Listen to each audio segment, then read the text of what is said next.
तर मित्रांनो, आज आपण बघणार आहोत आभाळातील पाऊलवाटा या पुस्तकाच्या टेक्स्ट बुक मधील प्रश्न उत्तरांचा व्हिडिओ। तर मित्रांनो, या ठिकाणी जास्त उशीर न करता बघूया आपण टेक्स्ट बुकचे प्रश्न उत्तरे।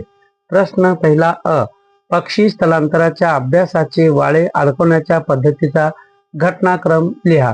तर उत्तर येणार एक, विशिष्ट भागात अनेक पक्षी पकडून त्यांच्या पायात अॅल्युमिनियमचे बनवलेले वाळे अडकवणे। दोन, वाळ्यावर ज्या संशोधन संस्थेने ते लावले त्या संस्थेचे नाव आणि खुणेचा क्रमांक लिहिणे। तीन, कोणत्या क्रमांकाचे वाळे कोणत्या पक्षाला कुठे आणि केव्हा लावले त्याची नोंद ठेवणे। चार, वाळे अडकवलेले पक्षी पुन्हा मोकळे सोडणे। प्रश्न पहिला आ, या ठिकाणी प्रश्न असा आहे, पक्ष्याच्या स्थलांतराची वैशिष्ट्ये लिहा। तर या ठिकाणी उत्तर येणार मित्रांनो, एक, थंडीत खाली दरीत किंवा सखल भागात उतरतात। दोन, उन्हाळ्यात पुन्हा वर सरकतात। तीन, एकूण काही किलोमीटरचा प्रवास करतात। चार, अन्न मिळेनासे झाले की प्रांत सोडून जातात। प्रश्न पहिला ई, स्थलांतर करणाऱ्या वेगवेगळ्या जातीतील पक्ष्यांचे साम्य घटक लिहा। एक, सूर्य दक्षिणेकडे झुकू लागला की त्यांचे मन उचल खाते, त्यांना दक्षिणेची ओढ लागते, मनातील अस्वस्थता वाढते। दोन, एका जातीचे अनेक पक्षी एकत्र येऊन ठराविक मुहूर्ताला प्रयाण करतात। तीन, ठराविक ऋतूत ठराविक दिशेने झेप घेणे व त्याच्या जीवनाचा भाग झाला आहे।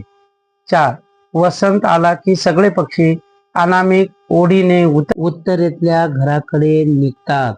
प्रश्न दुसरा, फरक स्पष्ट करा। दक्षिणेतील हवामान, उत्तरेतील हवामान। एक, दक्षिणेतील हवामान बर्फवृष्टी नसते, उत्तरेतील हवामान बर्फवृष्टी असते। दोन, उबदार हवा असते, उत्तरेतील हवा थंडी असते। दक्षिणेतील हवामान सूर्यदर्शन होते, उत्तरेतील हवामान महापूर असतो। प्रश्न तिसरा, चौकट पूर्ण करा। अ, पक्ष्यांच्या स्थलांतराची मूळ प्रेरणा अन्नाचे दुर्भिक्ष। आ, बलाकांचे भारतात स्थलांतर होणारे देश जर्मनी, सायबेरिया। आधुनिक काळात पक्ष्याच्या स्थलांतराची माहिती देणाऱ्या गोष्टी, विमाने, रडार यंत्रणा। ई, मोठी गिर्यारोहकाच्या मागे जाणारे पक्षी, हिमकाक पक्षी। प्रश्न चौथा, कारणे लिहा। अ, फक्त अॅल्युमिनियमचेच वाळे पक्ष्याच्या पायात अडकवतात कारण। उत्तर, ते हलके असतात व पक्ष्याने त्यांचे ओझे होत नाही। आ, हिवाळ्यात पक्षी दक्षिणेकडे स्थलांतर करतात कारण। उत्तर, बर्फ पडून अन्न शोधणे कठीण होते। प्रश्न पाचवा, सूचनेप्रमाणे कृती करा। अ, पक्ष्यांना भविष्याची चाहूल लागते या अर्थाचे वाक्य शोधा। उत्तर, सूर्य दक्षिणेकडे झुकू लागला की त्यांचे मन उचल खाते। आ, जर्मनी आणि सायबेरिया हे उत्तर येईल असा प्रश्न तयार करा। उत्तर, श्वेत बलाक भारतात कोठून येतात। ई, वाळे अडकवलेले पक्षी मोकळे सोडले जातात। अधोरेखित शब्दाचा विरुद्धार्थी शब्द वापरून वाक्य पुन्हा लिहा। वाळे अडकवलेले पक्षी बंदिस्त केले जात नाही।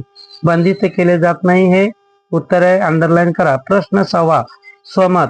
एक, पक्षी निरीक्षणातून पक्ष्याच्या जीवन पद्धती संबंधी तुमची मते सविस्तर लिहा। उत्तर, पक्ष्यांविषयी आस्था व प्रेम असले की त्यांचे निरीक्षण आवश्यक ठरते।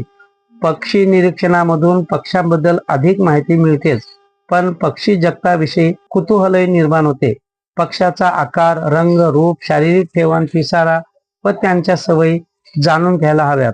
पाळीव पक्षी उपयोगी असतात म्हणून त्यांची जास्त काळजी घेतली जाते, परंतु वन्य पक्ष्यांच्या निरीक्षणाने पक्षीधन समजते। कॅमेरा, दुर्बीण व अन्य यंत्रसामुग्रीचे पक्ष्यांच्या जवळून निरीक्षण करता येते। प्रत्येक पक्षाची विशिष्ट जीवन पद्धती जाणून घेता येते। दोन, तुमच्या मते मानवी जीवन व पक्षी जीवन यांच्यातील महत्वाचे साधर्म्य उदाहरण लिहा। उत्तर, आपल्या भूमीवरील पशु पक्षी ही अनमोल संपत्ती आहे।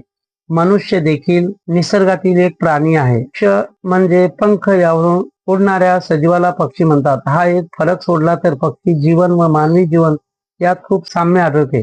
भूक व तहान ही आदिम प्रेरणा दोहोंमध्ये आहे। श्वासावर दोघेही जगतात। वात्सल्य व जगण्याची उर्मी दोघांमध्ये सारखीच असते। दोघांनाही निवारा आवश्यक आहे। मानवाप्रमाणे पक्ष्याची भाषा प्रगत नाही, परंतु ध्वनीचा अर्थपूर्ण वापर दोघांमध्ये होतो। सजीवांचे बरेचसे गुणधर्म मानवी जीवन व पक्षी जीवन या साधारण आहेत। तर मित्रांनो, या ठिकाणी टेक्स्टबुक मधील प्रश्न उत्तरे हा व्हिडिओ जर आपल्याला आवडला असेल तर चॅनेलला लाईक करा, शेअर करा व सबस्क्राईब करायला विसरू नका. आणि व्हिडिओ जर आवडला असेल तर एक कमेंट करायला विसरू नका. भेटूया पुढच्या व्हिडिओमध्ये. तोपर्यंत बाय बाय.